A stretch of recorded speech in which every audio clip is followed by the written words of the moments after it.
Ever spend like an hour banging your head against the wall trying to figure out why your code's not working? Yeah. Only to realize you like missed a semicolon somewhere. Oh, yeah. You got a typo in your database query. Happens to the best of us. It's the worst. But hey, that's why we're diving into PHP PDO error handling today. Right. We've got this awesome piece from plus2net.com. Mm-hmm. And it's like they put together this cheat sheet Mm-hmm. for not just writing code that works, but code that recovers gracefully when things go wrong. And graceful recovery is really everything. Oh, yeah. Oh, absolutely. Yeah. Especially when we were talking about, web applications these days. Right. Users, they just expect things to work. And when they don't, Yeah. when they hit that crash, that's when you start seeing those colorful messages in the server logs. So we're talking about like preventing the white screen of death. Exactly. PDO itself is like this super reliable friend. Okay. Always there for you. Helps your PHP code talk to any database. Right. Doesn't even break a sweat. Nice. But even your most reliable friend needs a backup plan every now and then. That's true. And that's where error handling comes in. Makes sense. So how does PDO kind of handle those moments when the database throws a curveball at you? Well, the cool thing is it gives you choices, right? Oh, okay. And as the developer, I love having options. Right. So PDO's got these different error modes. Okay. And each one has its own way of dealing with things. So what are our choices? Like, what are the options here? All right, so first up, you've got silent mode, Okay. which is kind of like hitting the mute button on your errors. So it just ignores them? It'll keep things running, but you can have to build in like specific checks in your code Mm-hmm. if you want to know what happened. So you have to be more proactive. Exactly. Okay. Then there's warning mode. All right. This one's a little more helpful. Okay. It'll raise a flag if something's off, but it's not going to like stop the show or anything. Right. Your code's going to keep running, but you'll get a warning message. Okay. Hopefully logged somewhere you can check later. So that's kind of like the check engine light. Yeah. It might be something. Exactly. Might not be. Perfect analogy. Yeah. And then there's exception mode. Okay, now this one, This is the serious. this is like hitting that big red S-to-P button. Okay. This is great for when you're developing because it stops your code dead in its tracks the moment an error occurs. Right. So you're forced to address it right then and there. So it's like having like a super strict coding buddy looking over your shoulder all the time. Exactly. Yeah. They might be a little annoying, Right. but they'll save you from those major headaches down the line. Yeah, that's fair. And that's the beauty of PDO, right? Okay. It gives you that flexibility to choose the error mode that best suits your needs and like what you're trying to do with your application. So you're not locked in. Exactly. Okay. Okay, so we've got these different error modes, right? Each with their own like personality, I guess. Yeah. But how do we actually use them in our code? Right. The article mentions this thing called try-catch, Yeah. which sounds very like programmer-y to me. It's one of those things that sounds a lot more complicated than it really is. Okay, good day. It's actually all about like elegant logic. Okay. So picture this. You write a SQL query, right? Mm-hmm. You're trying to grab some data from your database. Right. But maybe you've got a typo in there. Oh, no. You missed a column name or maybe the database server's just having a bad day Right. without try-catch. That could be it. That's the whole thing crashes. Your whole application goes down. Yeah. Not It's good. Not a good look. Not a good look. So try-catch is like that safety net that swoops in and saves the day. Okay, I'm intrigued. So how does it actually work? So basically you take that risky code, like that database query we were talking about, Mhm. and you wrap it in this block called a try block. So it's like we're trying this. It's like saying, okay, PDO, try running this, but like be prepared just in case. Yeah. If everything goes smoothly, great, awesome. But if an error pops up, instead of crashing the whole thing, Right. your code's going to jump over to this other block called the catch block. Okay, so it's like a backup plan. Exactly. You got it. Inside that catch block, you get to decide what happens. Okay. So maybe you log that error message somewhere, Okay. or you show the user a nice little message like, whoops, something went wrong. Try again later. Right, because that's way better than just like a blank screen. Oh, yeah, a million times better. Or even scarier, like a bunch of like code that they don't understand. Exactly. You don't want to scare the user. Right. You want to keep them in the loop. Keep it user-friendly. Exactly. This is making me realize that error handling isn't just about preventing those crashes. Right. It's also about like using those errors to learn and make your code better.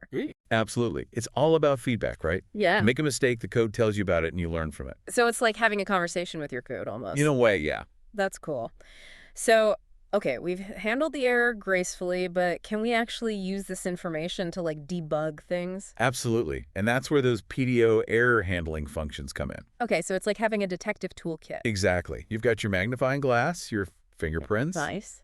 and in this case, your error code Yeah. and your error info. Okay, tell me more about those. So error code is going to give you this specific code that's associated with that error. So it's like a secret code. It's like a little shorthand that tells you what went wrong. Okay. Now, error info, that one's a bit more detailed. It'll give you a whole report, usually as an array. You'll see the error message itself, the SQL state code, Oh, wow. So it's very specific. even the line of code where the error happened.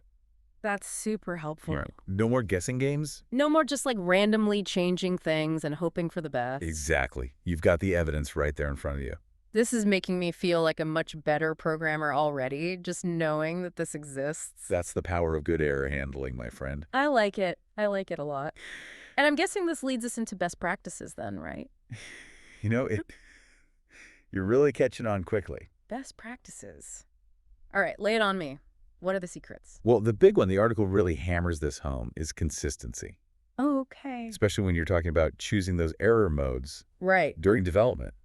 Error mode exception, that's your buddy. It might feel a little like you're working with handcuffs on. Like your code is on a short leash. Exactly. Yeah. But trust me, catching those errors early. Better than catching them later. Oh, yeah, a million times better. Yeah.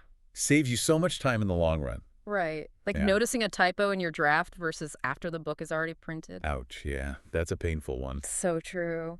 But, okay, we've built our app. Everything's working great in our little development bubble. Right. But then it's time to launch it into the wild. Time to go live. We don't want those big, scary exceptions popping up for users all the time, right? No way. That's a recipe for disaster. Yeah. In a live environment, it's all about finding that balance. Yes. Like, you want to catch the errors, obviously, Right. but you also don't want to completely derail the user's experience. So it's all about being graceful. Exactly. Yeah. Graceful exception handling. Okay, I like it. And user-friendly messages. Yeah. Those are your best friends in a live environment. So no more like error 404, database table not found. We're done with those days. Just a nice, oops, something went wrong. Please try again later. See? Much better. Right. Way better. The user doesn't need to see all that technical jargon anyway. Right. That's what our logs are for. Exactly. Let the logs be your guide. Okay. But the user just acknowledge the issue, To keep it friendly. Exactly. Reassure them that you're on top of it. So it's like having a well-rehearsed play, right? Mm. But then something goes off script backstage. Right. The audience never even knows. The show must go on. Exactly. And you know what else? What's that? This approach, it builds trust. Okay. Users see that your application can handle a little hiccup here and there. It's not going to fall apart. Exactly. It's robust. It's reliable. I like it. It's like that friend you can always count on. This is making me think about error handling in a whole new light. I'm glad to hear it. It's not just about like making the code work. That's It's about building systems that can adapt. It's a resilience. They can roll with the punches. Exactly. And you know what's fascinating? What's that? This stuff, it goes way beyond programming. Well, really? This whole idea of like thinking about where things could go wrong, Okay. planning for it, Yeah. using those moments as opportunities to learn and improve, Right. those are invaluable skills no matter what you do. So you're saying that mastering error handling in PHP PDO could actually like make someone a better problem solver in general? I 100% believe that. Okay, I'm convinced. It's all about cultivating that mindset, anticipate the challenges, respond thoughtfully, Right. and use those experiences to refine your approach. That's awesome. It's like we're not just telling computers what to do anymore. We're developing our own mental toolkit for dealing with the unexpected. Now you're getting it. I love it. That's where the real magic happens. Well said. Okay, so to wrap things up, Yes. this deep dive on PHP PDO error handling, So good, Ren. eye-opening to say the least. We've gone from like dreading those error messages Oh, yeah. to seeing them as like these little opportunities for growth. Exactly. I like that a lot. The key is to never let a good error go to waste. Words to code by.